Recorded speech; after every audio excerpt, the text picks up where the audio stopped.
বলিউডের স্টাইলিশ এবং সাহসী অভিনেত্রী হিসেবে নীনা গুপ্তার সুখ্যাতি দীর্ঘদিনের। জীবনের কঠিন সময় একা হাতে সন্তান মানুষ করে তিনি অসংখ্য নারীর অনুপ্রেরণা হয়েছেন। তবে ৬৬ বছর বয়সী এই অভিনেত্রী এবার এক অদ্ভুত কারণে সামাজিক মাধ্যমে আলোচনার কেন্দ্রে চলে এসেছেন। সম্প্রতি হায়দ্রাবাদের দক্ষিণী তারকা বিজয় দেবরাকোন্ডা এবং রাশমিকা মান্দানার বিয়ের সংবর্ধনা অনুষ্ঠানে যোগ দিয়েছিলেন নীনা গুপ্তা।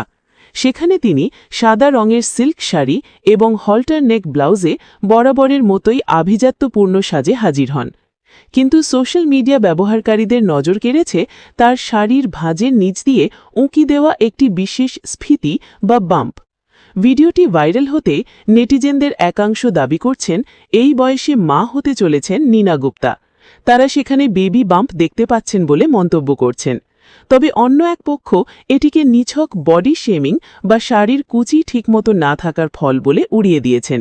নীনা গুপ্তা নিজে এই জল্পনা নিয়ে এখনও কোনো আনুষ্ঠানিক মন্তব্য করেননি। জল্পনা তুঙ্গে থাকলেও নীনা গুপ্তা ইনস্টাগ্রামে নবদম্পতির রাশমিকা ও বিজয়ের সঙ্গে হাসি খুশি ছবি শেয়ার করেছেন। সেখানে তিনি লিখেছেন, তোমাদের এবং তোমাদের পরিবারের সঙ্গে দেখা করাটা খুব হৃদয়স্পর্শী ছিল।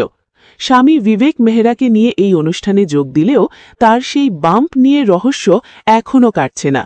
নীনা গুপ্তার এই ভিডিও কি কেবল একটি ভুল বুঝাবুঝি, নাকি এর পেছনে অন্য কোনো সত্য আছে তা সময়ই বলে দেবে। তবে ৬৬ বছর বয়সে তার এই স্টাইলিশ উপস্থিতি ভক্তদের প্রশংসা করাচ্ছে।